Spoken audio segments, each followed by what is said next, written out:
Hello everyone, and welcome to my YNR Trends channel. I hope everyone is having a wonderful day. Before we begin, please hit the subscribe button and give this video a thumbs up. The gentle hum of the penthouse was a stark contrast to the storm raging within Kyle Abbott. He stood before the floor-to-ceiling windows. The glittering skyline of Genoa City spread out before him like a field of diamonds, but the view failed to register. His mind was a whirlwind of a single, repeating image. The determined, almost serene look on Claire Grace's face as she uttered the words that had effectively shattered the fragile future they had been building. It had not been a heated argument, not a tearful accusation flung in a moment of passion, which might have been easier to dismiss or repair. Instead, it was a calm, deliberate declaration, delivered with a chilling finality that left Kyle feeling unmoored, as if the very floor beneath him had vanished. He replayed the scene for what felt like the thousandth time. The memory seared into his consciousness with painful clarity. They had been in the park, a place that had become their sanctuary, a neutral ground away from the prying eyes and the oppressive weight of the Abbott and Newman legacies. The afternoon sun had dappled through the leaves, and for a moment, everything had felt perfect, a fleeting illusion of peace. Claire had been quiet, pensive, but Kyle had attributed it to the usual pressures, the lingering shadows cast by her tumultuous past and the constant, low-grade disapproval from his family. He had taken her hand, his thumb stroking her knuckles, and made a comment about future plans, a vacation perhaps, something just for the two of them, a chance to finally breathe. It was then that she had turned to him, her eyes holding a depth of sorrow and resolve that made his heart stutter. "Kyle," she had begun, her voice steady but soft, "we need to talk about us." The phrase itself was a universal harbinger of doom, but the calmness with which she said it was what truly alarmed him. He had braced himself for a problem, a issue to be solved, as was their pattern.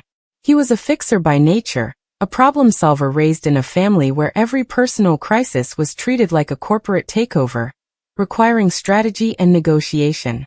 He was prepared to strategize, to negotiate, to promise anything to maintain the hard-won equilibrium they had achieved. But Claire offered no problem for him to solve. She presented a conclusion. She explained, with a heartbreaking clarity, that she loved him too much to allow him to be tethered to her, and the perpetual chaos that seemed to follow her like a loyal, malevolent shadow. She spoke of the constant scrutiny from his family, the whispers in society, the way her history, her very connection to the poisonous legacy of Jordan, would always be a millstone around his neck, and by extension, around the neck of their son Harrison. She argued that she was not the right woman for him, not because of any failing in their love, but because of the unforgiving world they inhabited. A world where the name Abbott meant something, and the name Grace, now forever linked to Newman and to a notorious criminal, would always be a source of conflict. "I love you, Kyle," she had said, her gaze unwavering. "Which is exactly why I have to let you go. You deserve a life without this constant battle. Harrison deserves a mother who doesn't come with a warning label." The words were like ice water, each one a separate, shocking immersion into a reality he refused to accept. He had argued, of course, his voice rising from a confused whisper to a desperate plea. He told her she was wrong, that their love was stronger than any gossip, any family disapproval, any ghost from the past. He promised her that he didn't care about any of it, that she and Harrison were his entire world. But she had simply listened, her expression one of profound sadness, and when he was finished, breathless and frantic, she had shaken her head slowly. "But I care, Kyle," she whispered. "I care that my presence in your life causes you pain. I care that it creates a rift between you and your father. I care that every time there's a crisis, it's somehow connected to me. I can't build a future on a foundation that's constantly being shaken. And I won't let you do it either." With that, she had stood up, kissed his cheek, a gesture so tender and so final it felt like a brand, and walked away, leaving him alone on the park bench as the sun began to set, the world dimming along with his hopes. Now back in the sterile opulence of the penthouse, the silence was deafening. Every corner of the space held a memory of her. The blanket they curled under on the sofa, the coffee mug she preferred, the book she had been reading left open on the side table. All were now taunting relics of a life that had just been voluntarily dismantled.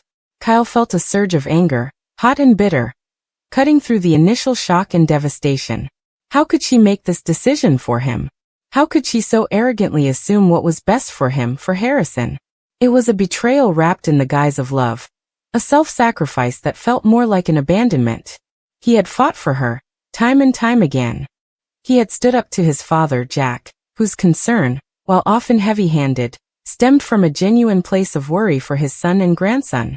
He had navigated the minefield of Victor Newman's manipulations, always choosing Claire, always believing that their connection was worth any price. And now, she was the one capitulating? She was the one surrendering to the very forces they had vowed to fight together? The injustice of it was a physical ache in his chest. He thought of Harrison, who had so recently opened his heart to Claire, who had begun to see her as a maternal figure, a stable presence after so much instability. How was he supposed to explain this to his son? That Claire was gone. Not because she didn't love them, but because she loved them too much? The explanation felt hollow. A sophisticated adult concept that would mean nothing to a child who would only understand the absence, the loss. Kyle's anger began to curdle into a profound sense of helplessness. This wasn't a problem he could outmaneuver with a clever business tactic or a heartfelt speech. This was Claire's internal battle, a war she was waging against her own perceived unworthiness, and she had chosen to fight it alone, exiling him from the front lines. Meanwhile, Claire sat in the quiet stillness of her own modest apartment. The bravado she had displayed in the park completely evaporated, leaving behind a raw, trembling emptiness. The moment the door had closed behind her, the tears she had been holding back began to fall in silent, relentless streams. Every cell in her body screamed at the wrongness of what she had done. Leaving Kyle felt like tearing out a part of her own soul. The memory of his face, the confusion giving way to hurt, then to anger, was a torture she had willingly inflicted upon herself. She hugged her knees to her chest, rocking slightly, trying to find a center of gravity that no longer existed. She knew Kyle saw her decision as a rejection, as a lack of faith in their love, but for her, it was the ultimate act of love. It was the hardest thing she had ever had to do. She had looked into the future and seen a continuous cycle of drama and pain, all emanating from her complicated history. She thought of the recent near-miss with Jordan, a stark reminder that the past was never truly dead. It merely hibernated, waiting for the most inopportune moment to strike. How could she subject Kyle and Harrison to that forever? Jack Abbott's words, though never spoken to her directly, echoed in her mind. His concerns about stability, about the kind of life she could offer an Abbott heir, had stung precisely because they contained a kernel of terrifying truth. She was not from their world of old money and unquestioned respectability. She was a survivor, scarred and battle-hardened from a life on the outskirts, and try as she might, she couldn't seem to escape the gravitational pull of chaos. Claire truly believed that Kyle, in time, would come to see the grim wisdom of her choice. He would meet someone else, someone like Summer, perhaps, someone with a sunny disposition and an uncomplicated past, someone who would fit seamlessly into the Abbott dynasty. The thought was a fresh wave of agony, but she clung to it as a necessary pain, a testament to the purity of her sacrifice. She was giving him the freedom to have a normal, happy life, even if that life did not include her. It was a romantic, tragic notion, and in her current state of despair, it felt noble. But beneath the surface of this self-flagellating nobility, a deeper, more insidious fear gnawed at her. The fear that she was at her core, fundamentally broken, and that a broken thing could never truly be part of a whole, healthy family. By leaving, she was sparing Kyle the eventual realization of this flaw, the inevitable moment when he would look at her and see not the woman he loved, but the damage she carried. It was better to be the one who left, to be remembered as a heartbreaking choice made out of love, than to be the one who was eventually left behind when the weight of her baggage became too heavy to bear. So she sat in the growing darkness of her apartment, allowing the grief to wash over her, believing with every fiber of her being that this immense, self-inflicted pain was the price she had to pay for Kyle's ultimate happiness. She had made the bold, shocking decision, and now she had to live with the devastating consequences, utterly alone. The repercussions of Claire's decision began to ripple outward almost immediately, touching the lives of those connected to the couple. The first to sense the shift was Audra Charles, whose finely tuned instincts for gossip and weakness were like a sixth sense. She noticed Kyle's uncharacteristic silence in a meeting at Jabot, the dark circles under his eyes that even a perfectly tailored suit could not conceal. A few carefully casual inquiries, a strategically placed comment to the wrong assistant, and she had pieced together the broad strokes of the breakup. For Audra, this was not just salacious gossip, it was a strategic opportunity. Kyle Abbott, heartbroken and vulnerable, was a potential asset. A man in his state could be manipulated, his judgment clouded by emotion. Furthermore, a single Kyle Abbott was a much more interesting player on the Genoa City board than a settled, committed one. She began to consider how best to position herself, to offer a sympathetic ear that could, in time, become something more influential. She saw the cracks in the foundation of Kyle's life and knew that cracks were where leverage was born. At the Abbott mansion, Jack Abbott felt a different kind of unease. He saw the same signs of distress in his son that Audra had noticed, but his concern was paternal, layered with a heavy dose of guilt. While he had never fully approved of Claire, recognizing the volatility she brought into Kyle's life, he had also seen the genuine love between them. He had witnessed the positive change she had inspired in Kyle, the maturity and depth of feeling that had sometimes been lacking in his son's previous relationships. Jack's warnings had always been pragmatic, born of a desire to protect his family from further turmoil. But seeing Kyle now, a shell of his former self, withdrawn and visibly suffering, Jack wondered if his cautious disapproval had contributed to the pressure that led Claire to this drastic decision. Had he, in his effort to shield his son, instead helped push him into this abyss of heartache? He wanted to reach out, to offer comfort, but the wall Kyle had erected around himself was formidable. Every attempt at conversation was met with a terse, "I'm fine, Dad. Don't worry about it." The distance between them grew, and Jack was left to grapple with the uncomfortable possibility that in trying to prevent one kind of pain, he had inadvertently caused another, perhaps deeper one. Harrison, sensitive to the emotional currents of the adults around him, became quiet and clingy. He asked for Claire repeatedly, his small face crumpling in confusion when told she wasn't coming over. Kyle's attempts to explain were clumsy and fraught with his own pain, leaving the boy more bewildered than before. This secondary heartbreak, the effect on his son, was perhaps the most punishing consequence for Kyle. It solidified his anger at Claire, even as he ached for her. How could she do this to Harrison? How could she bond with him, earn his trust and affection, and then just disappear? It made her declaration of love seem hypocritical, a selfish act disguised as selflessness. The perfect triangle they had formed, Kyle, Claire, and Harrison, was now broken, and the two remaining points felt unstable and incomplete.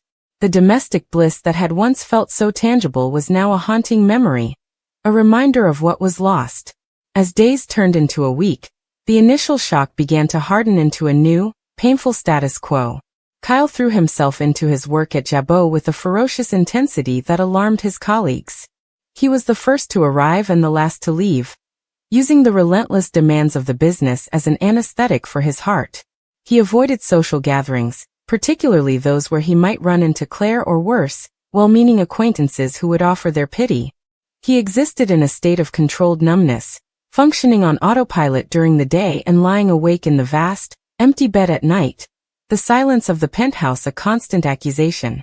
He replayed every moment of his relationship with Claire, searching for the signs he must have missed, the moment where things began to go irrevocably wrong. He wondered if her past trauma had made true, lasting trust impossible for her. Perhaps she had always been waiting for the other shoe to drop, and in a tragic twist of fate, she had become the one to drop it herself. His anger began to soften around the edges, replaced by a weary, profound sadness. He missed her with an intensity that was physical, a constant, dull ache that no amount of work or distraction could alleviate. Claire, for her part, was faring no better.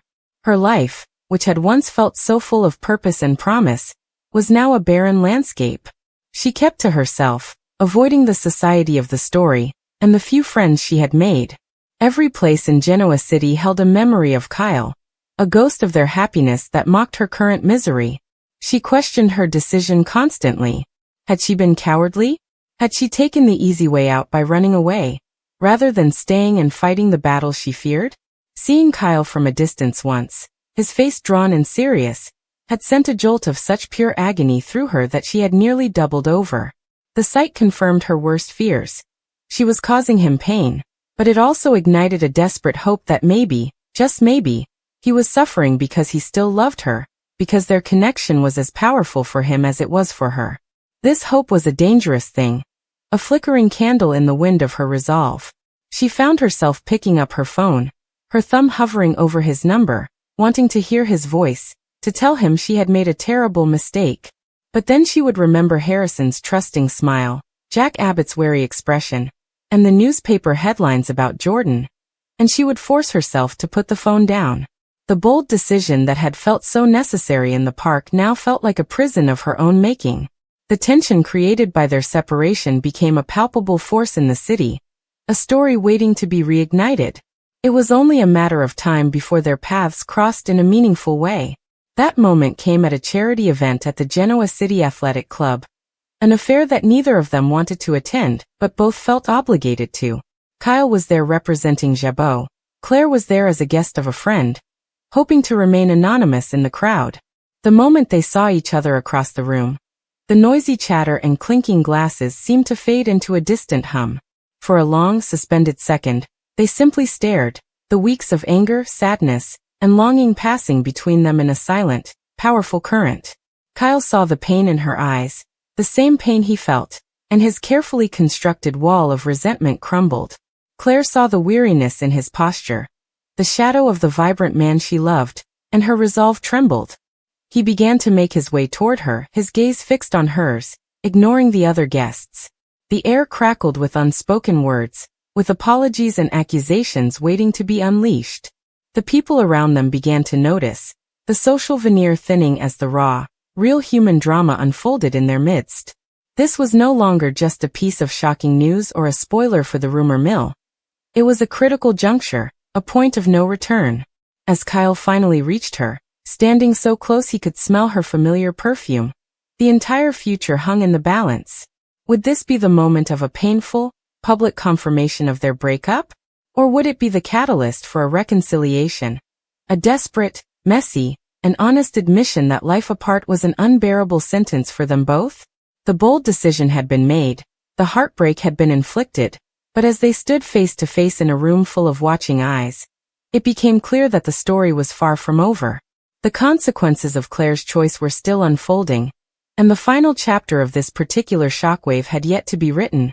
Its outcome dependent on the next words spoken between two wounded hearts who, despite everything, clearly still held the power to devastate and heal one another in equal measure. The silence between them was heavier than any argument, filled with the ghosts of their shared past and the terrifying uncertainty of their future. A future that, for better or worse, they seemed irrevocably destined to face together, even in their current state of apartness. The world around them held its breath, waiting for the next move in this agonizing game of love and sacrifice.